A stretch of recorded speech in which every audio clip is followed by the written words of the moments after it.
कार्यकर्ते सगळ्या समाजाचे शिवालयात करू सुरू करू. कोणाला ते कोऑर्डिनेटर नेमावं लागेल त्याला.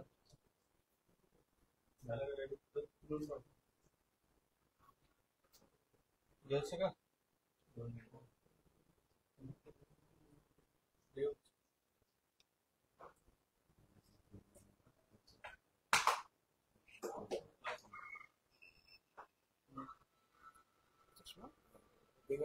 जमत ते देऊ आगीच्या तू सेम क्लास आहे. मागचा पुढचा आहे माझा जवळचा आहे. प्रोग्रेसिव्ह रिझल्ट आहे ना. ठीक आहे. हम दोघे सेम क्लास. माझे डोळे त्या मनात अजून बरेच चांगले कधी वापरायला तू सांगू डिस्कंटिन्यू असलं. आता डायरेक्ट पेपर वाचला ना मला वाचता येतो. पण मी काहीतरी कारणाने लावून काय पुन्हा लावला तर मग मला थोडं पण असं डायरेक्ट आता लांबच तर मी इथून वाचतो. तुझ्या मोबाईल मध्ये वाचू शकतो इथून.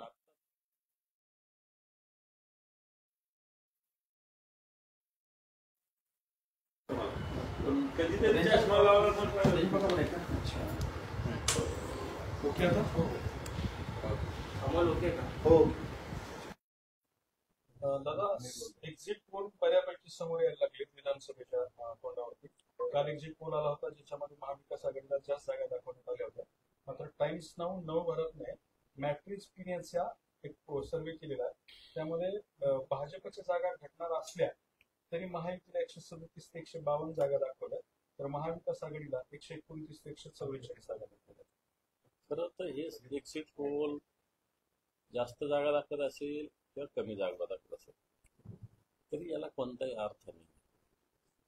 कारण लोकसभेच्या वेळेस बघा हे लोक 400 जागा नरेंद्र मोदींनी दाखवत होतात. त्यांच्या 240 पण मोठ्या मुश्किलीनं आल्या.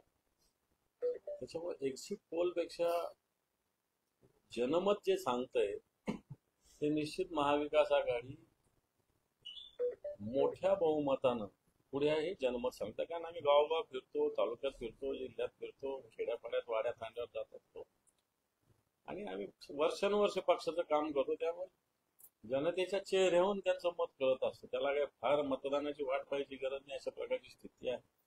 आणि या सगळ्या याच्यावरून एक लक्षात येतं की येणाऱ्या विधानसभा निवडणूक महिन्याभरात घ्या नाही तर 2 महिने घ्या महाविकास आघाडीचा विजय चांगला मोठ्या संख्येने मित्र 200 जागेच्या वर जागा महाविकास आघाडी जिंकणार. याला कोणी थांबवू शकत नाही. किरीट सोमय्याची फेसबुक पोस्ट बघितलं असेल. त्याला एका समितीवरती घेतलं होतं. मात्र त्याने त्या समितीवरती काम करायला नकार दिला. त्यामुळे की ठाकरेंच्या विरोधात संघर्ष वगैरे केला होता असं सगळं त्यांनी पोस्टमध्ये लिहिलेलं आहे. मला न विचारता निवडणूक संपर्क प्रमुख का नेमलं? 2018ला ठाकरेंमुळे भाजपनं मला पत्रकार परिषद सोडायला लावली. मी भाजपचा सदस्य, मला इतर नियुक्ती नको असं ते म्हणतात. 2018चा राग 2024 साली त्याचा बाहेर. आता हा राग नाही, हा त्राग आहे. मी कार्यकर्ता म्हणून विचार करतो. ठीक आहे त्यांनी मत आमच्या विरोधात व्यक्त केलेलं आहे. म्हणजे कार्यकर्ता म्हणून विचार करत असताना ज्यांनी पक्षासाठी 4 लोकांशी विरोध पत्करला, 4 लोकांशी दुश्मनी घेतली, त्याला सुद्धा भारतीय जनता पार्टी विचारत नाही.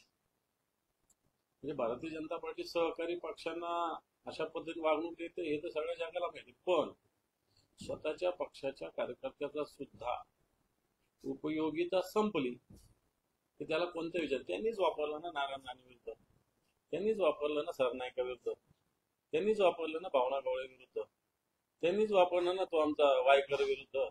आणि आता हेच खुर्चीवर बसलेले आहेत, हेच लोक सत्तेवर बसलेले आहेत. हर्षद मुश्रीफ याच्याविषयी त्यांनीच किरीट सोमय्यानेच आवाज उठवला होता ना. मग हे सगळे आवाज उठवलेले लोक आज खुर्चीवर बसलेले आहेत.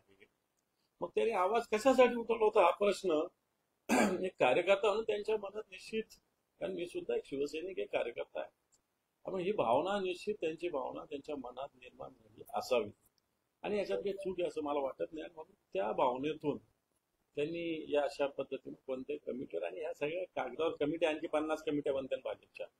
ही कमिटी आता कोणाला काय नेमलं हेच कळत नाही, कोणतं संयोजक काय नेमलं.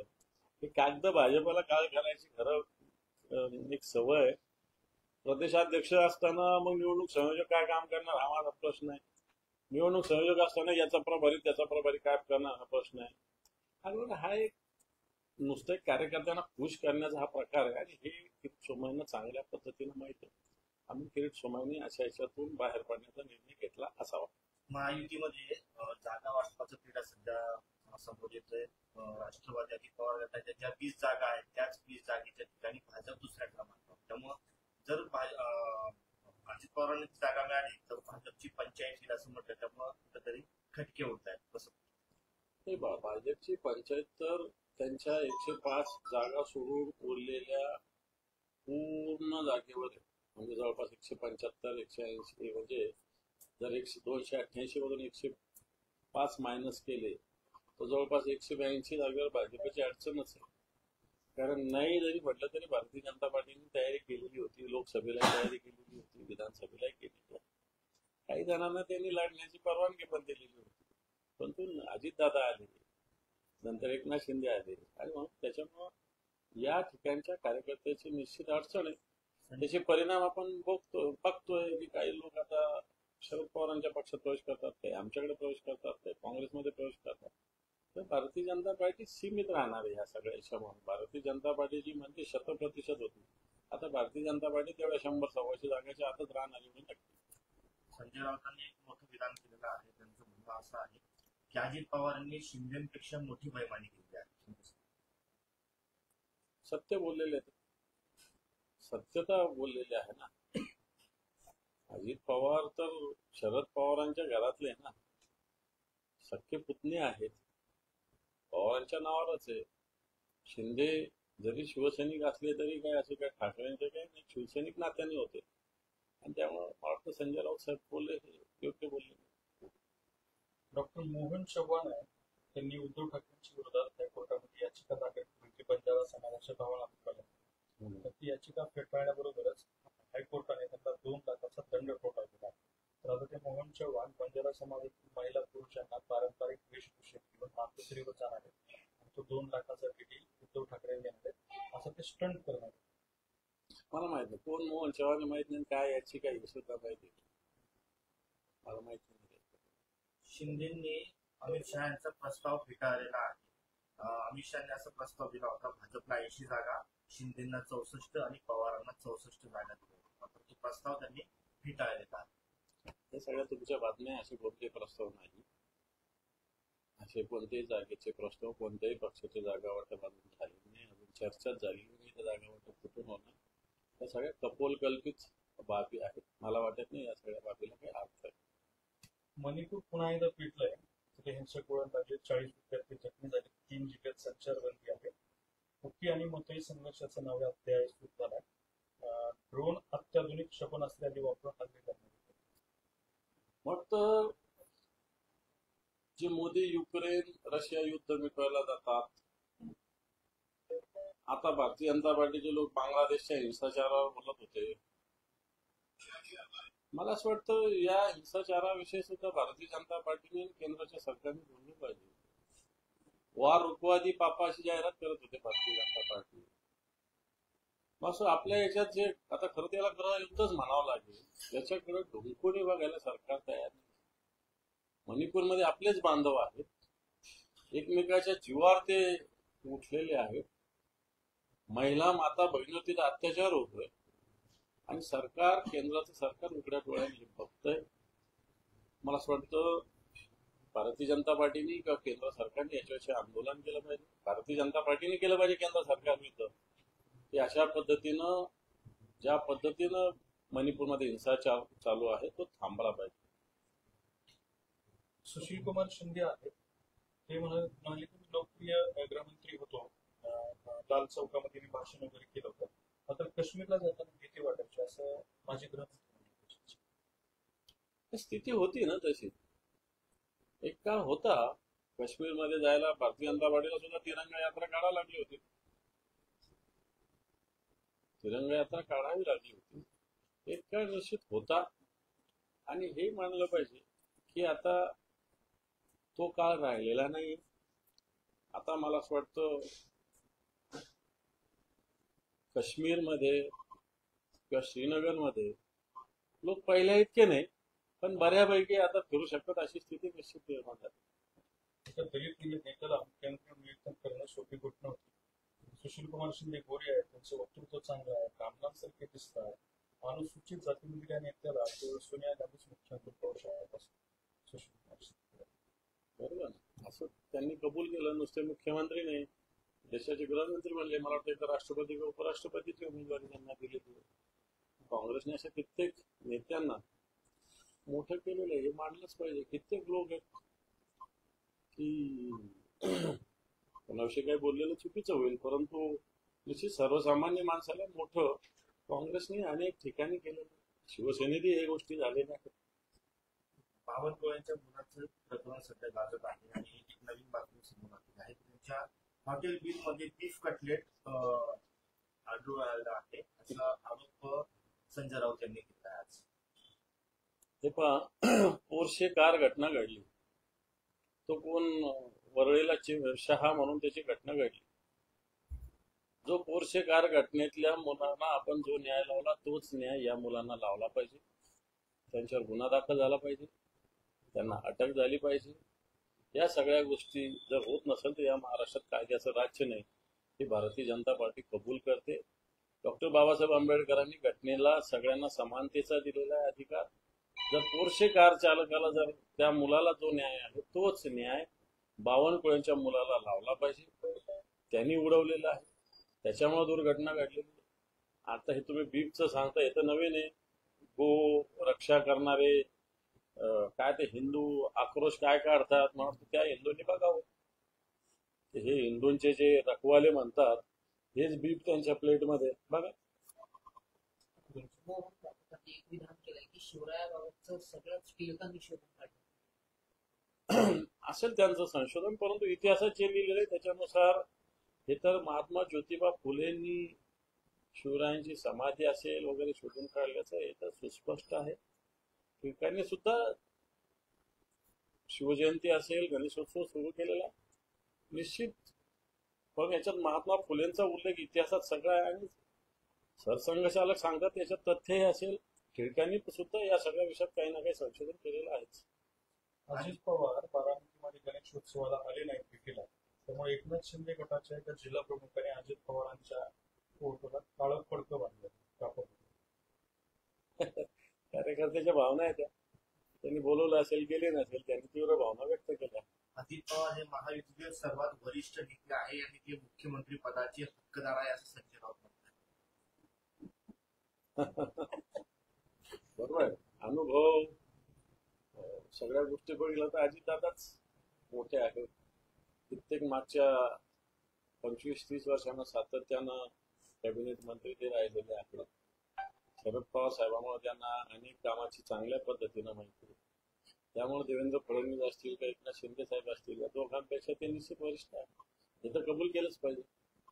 आरोग्यमंत्री तानाजी सावंत हे गाव भेटीचा कार्यक्रम करतात तिकडे. त्यांच्या आणखी एका कार्यक्रमामध्ये गोंधळ झाला.